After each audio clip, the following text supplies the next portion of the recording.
नमस्कार, मी रुचिका. आपण पाहत आहात आपला आवाज. आज कृषी दिन, डॉक्टर्स डे, त्याचप्रमाणे आषाढी एकादशी असे त्रिहेरी संगम जुळून आलेले आहेत आणि त्याच निमित्ताने संपूर्ण जगभर आज देवाच्या रूपात डॉक्टर्स काम करताना आपल्याला दिसत आहेत. आणि त्या अनुषंगाने आपला आवाजचे प्रतिनिधी अक्षय मोरे या सरांनी आज मोरवाडी येथील डिवाइन्स हॉस्पिटलमध्ये जाऊन डॉक्टरांसोबत खास बातचीत केली आहे. पाहूयात. नमस्कार प्रेक्षक हो, मी अक्षय. आज योगायोगानं पंढरीची वारी, पण मी आज एक अशा पंढरीत आहे जिथं रुग्ण आल्यावरती बरे होतात. एका स्पर्शानं ते स्वतःला हेल्दी फील करतात. आज डॉक्टर डेसुद्धा आहे. असेच आपल्यासोबत आज अनेक डॉक्टर आहेत. देशावरती भयानक संकट कोरोनाचं असताना ही सर्व डॉक्टर आणि त्यांचा संपूर्ण स्टाफ आपल्यासोबत आहे, म्हणून आपण खंबीर आहोत आणि आजही सुदृढ आणि आरोग्यदायी आहोत. अशाच काही डॉक्टरांसोबत आपण आहोत, त्यांच्याशी आपण बोलूयात. सर, प्रथमतः आपला आवाजच्या वतीनं आपलं मनपूर्वक आभार, कारण तुम्ही आहात म्हणून प्रत्येक संकटाचा सामना आम्ही सक्षमपणे करतो आहे. प्रथमतः डॉक्टर डेच्या तुम्हाला खूप साऱ्या शुभेच्छा. क्या भावना काय तर नक्कीच ऐकून घ्यायला आवडतील. धन्यवाद. तुमच्या सगळ्यांनासुद्धा डॉक्टर डेच्या शुभेच्छा आणि आषाढी एकादशीची सुद्धा शुभेच्छा सगळ्यांना. जसं तुम्ही सांगितलं की ही आपली पंढरी आहे, तशी आम्हीसुद्धा हेच नेहमी विचार करतो की ही सुद्धा एक पंढरीच आहे रुग्णांसाठी. किंवा जसं रुग्ण पंढरीमध्ये जाऊन काही मागतो आणि ते त्याला मिळतं, तसं इथे येऊन ते चांगले होतात, बरे होतात. आणि एक मेडिएटर म्हणून आम्ही काम करत असतो. देव आणि रुग्ण ह्याच्यामधले मेडिएटर म्हणून आम्ही असतो इथे डॉक्टर म्हणून, आणि याचा आम्हाला अभिमान आहे. आणि रुग्णांच्या सेवेसाठी हे सदैव करत राहावं असं काम ह्याची आमची इच्छा आहे आणि आम्ही असं करत राहू. धन्यवाद. आणि नक्कीच सर, या प्रसंगी एक प्रश्न नक्कीच विचारायला आवडेल. कोरोनाची परिस्थिती तुम्ही फार जाणीवपूर्वक हाताळत आहे. अशा वेळी काय काय प्रसंग फेस करावे लागतात आणि कशाप्रकारे तुम्ही त्याला तोंड देत आहे? बेसिकली ही अत्यंत अशी वाईट परिस्थिती सध्याला आलेली आहे.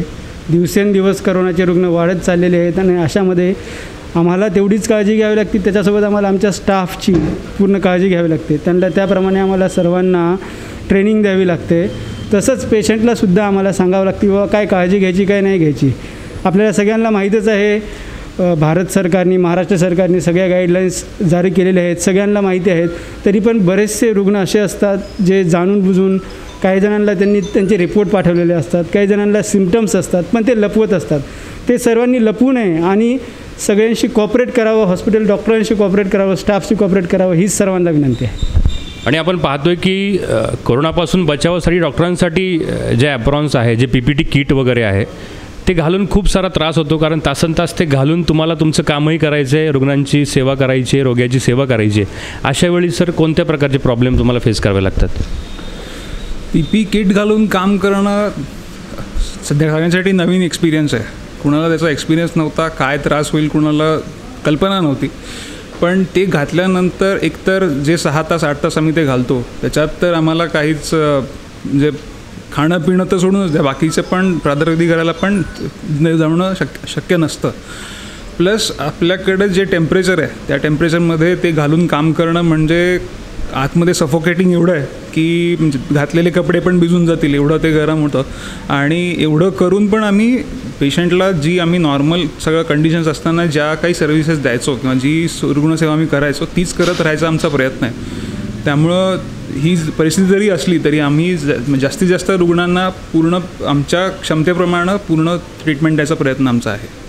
आणि नक्कीच एक प्रश्न पुढचा की अनेक डॉक्टरसुद्धा या कोरोनामध्ये बाधित झाले, अनेकांना आपले प्राण गमावे लागले आपलं सेवा करताना. तर अशा वेळी सर जेव्हा आपण घरी जाता तर नेमक्या घरच्यांच्या मनामध्ये काय भावना असतात? नक्कीच, म्हणजे आमच्या घरचे जरी आम्ही काम करत असलं तरी ती जी भीतीची जी भावना आहे ते आमच्या घरच्यामध्ये सर्वात जास्त आहे. तरी आमचे जे फॅमिलीवाले आहेत ते आम्हाला सपोर्ट करत आहेत, आधार देतात. त्याच्यामुळे आम्हाला पण एक मनाला धीर येतो आणि आम्ही या सेवेमध्ये आम्ही चांगल्या प्रकारे एक काम करत आहे सध्या. तर मला असं वाटतं की लोकांनीही आपलं स्वतःच्या फॅमिलीचा दुसऱ्या लोकांचा विचार करून जे सोशल डिस्टन्सिंग जे सरकार सांगते, मास्क घालणे किंवा वारंवार हात धुणे, ह्या गोष्टी प्रत्येक लोकांनी जर फॉलो घेतल्या तरी प्रत्येक जे फॅमिली मेंबर्स आहेत ते त्यांचेसुद्धा जे जवळचे परिजन आहेत ते सगळ्यांना सेफ वाटेल त्यांना. तर लोकांनी ह्या गोष्टी जर पाळल्या तर नक्कीच आपण सगळ्या कोरोनाला पण हरवू शकतो आणि मिटवू शकतो. आणि एक जाता एक प्रश्न की अनेक वेळा काय होतं की एखाद्या रुग्णावरती आपण ट्रीटमेंट करता आणि काही कारणास्तव तो जातो, त्याचं निधन होतं किंवा तो एक्सपायर होतो आणि त्यावेळी असेसुद्धा काही त्याचे नातेवाईक असतात ते डॉक्टरांवरती हल्ला करतात. आणि या मकलावाच्या माध्यमातून मला हेच पुन्हा सुचवायचं आहे की या परिस्थितीत आपले नातेवाईकसुद्धा आपल्या जवळ येत नाही आहेत जे बाधित आहेत त्यांच्या, पण अशावेळी हे डॉक्टर्स मंडळी, ही सर्व डॉक्टरचा स्टाफ तुमच्या जवळून तुमची सेवा करतो आहे. जेव्हा दगड तुम्ही मारताय तेव्हा एकदा विचार करा, एकदा फूल देऊन पहा, ते तुमच्यासोबत सदैव असतील. पिंपरी चिंचवड परिसरातील डिवाइन हॉस्पिटल इथे सध्या मी आहे आणि प्रत्येक नाण्याला 2 बाजू असतात. हॉस्पिटलमध्ये जितके डॉक्टर महत्त्वाचे आहेत तशीच नाण्याची दुसरी बाजू तिथले नर्सेस आणि तिथला संपूर्ण स्टाफ. आज डॉक्टर जे आहे आपण त्यांच्याविषयी बोलूयात, त्यांच्यासोबत आज आपण बोलूयात. डॉक्टर जे आहे प्रथमतः खूप साऱ्या शुभेच्छा, कारण तुम्हीसुद्धा आमचे डॉक्टर आहात.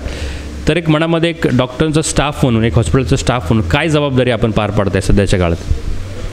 सध्याच्या कोरोनाच्या परिस्थितीमध्ये सगळेजण म्हणजे काही स्टाफ हे ते ज्याला त्याला ज्याच्या त्याच्या जीवाची भीती असते, पण आम्हाला एक प्रकारे असा अभिमान वाटतो की आज जे काही काळ देवसुद्धा कुणावर हे करू शकत नाही ते आमचे डॉक्टर करू शकतात. आमचे डॉक्टर ट्रीटमेंट देऊ शकतात पेशंटला, रुग्णाला बरं करू शकतात. आज जगायचं म्हटलं तर प्रत्येकाला आधाराची गरज आहे. तर म्हणजे आमचं एक समाजसेवा असे जे म्हणतो ते डॉक्टर आणि नर्सेस याद्वारे आम्ही पार करू शकतो. आणि आपण पाहिलं की लॉकडाऊनच्या 3 महिन्याच्या काळाने प्रत्येकजण घरी होते.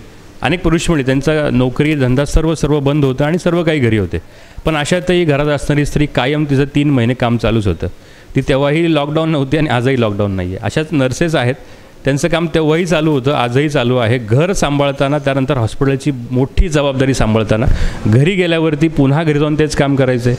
अशावेळी नेमकी कुठली भावना, कुठली ऊर्जा निर्माण करून आपण तेही काम करतो सक्षमपणे? इथून जेव्हा आम्ही घरी जातो त्यावेळेस म्हणजे खूप आम्हाला घरच्यांपासून खूप डिस्टन्स म्हणजे खूप असं पाळावं लागते.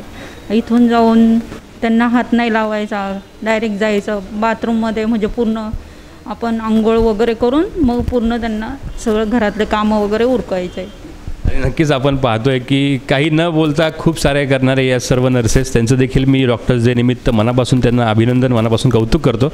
आणि आपल्यासोबत अशाच एक नर्सेस आहेत, त्यांनी एक छानशी कविता तयार केलेली आहे डॉक्टरांवरती, ते आपण ऐकूयात. नमस्कार, मी डिवाइन हॉस्पिटलमध्ये जॉईन होऊन मला फारसे दिवस झाले नाही, तरी पण आमचं जे हॉस्पिटल आहे हे 5 डायरेक्टरांनी मिळून बनलेलं आहे. ह्याच्यामध्ये डॉक्टर भगीरथ मोरे न्यूरोसर्जन, तसेच डॉक्टर निरंजन गंजेवार हे ऑर्थोपेडिक, तसेच धीरज नाईक सर हे MD मेडिसिन आहेत, उपेंद्र कुडलीकर हे न्यूरोलॉजिस्ट आहेत, तसेच निखिल जिल्हावार सर हे गॅस्ट्रोलॉजिस्ट आहेत. तर ह्यांच्या स्वभावानुसार मी म्हणजे डॉक्टर दिनाच्या त्यांना शुभेच्छा देता क्षणी माझ्या मनात जे आलं ते मी काही शब्द व्यक्त करत आहे. शांत स्वभाव आणि चेहऱ्यावर असते नेहमी स्मित हास्य, शांत स्वभाव आणि चेहऱ्यावर असते नेहमी स्मित हास्य, असे आमचे डॉक्टर कोण बरे ते की ज्यांचं ते एक वेगळंच रहस्य. आजार कोणताही असो फिटनेस पाहणं त्यांचं कार्य, त्यांच्या सहमतीविना रुग्णाची शस्त्रक्रिया होणे असते अनिवार्य. प्रत्येकाचे म्हणणे ते अगदी शांतपणे ऐकतात, चुकीला माफी नाही म्हणून कान उघडणी चांगलीच करतात. प्रत्येक रुग्णाची तपासणी करणे यात ते असतात व्यस्त, इतरांपेक्षा त्यांच्या कार्याचा मोबदला असतो नेहमी स्वस्त. डॉक्टर म्हणून तुम्ही आहात हॉस्पिटलच्या मध्यस्थानी, तुमच्या कार्याला प्रेमळ शुभेच्छा देताना आनंद होतो मनोमनी. कॅमेरामन लक्ष्मणसह मी अक्षय, आपला आवाज पिंपरी चिंचवड. आपला आवाज टाईप करून आजच सबस्क्राईब करा, तसेच बेल आयकॉनवर क्लिक करा आणि पहा ताज्या घडामोडी तुमच्या मोबाईलवर.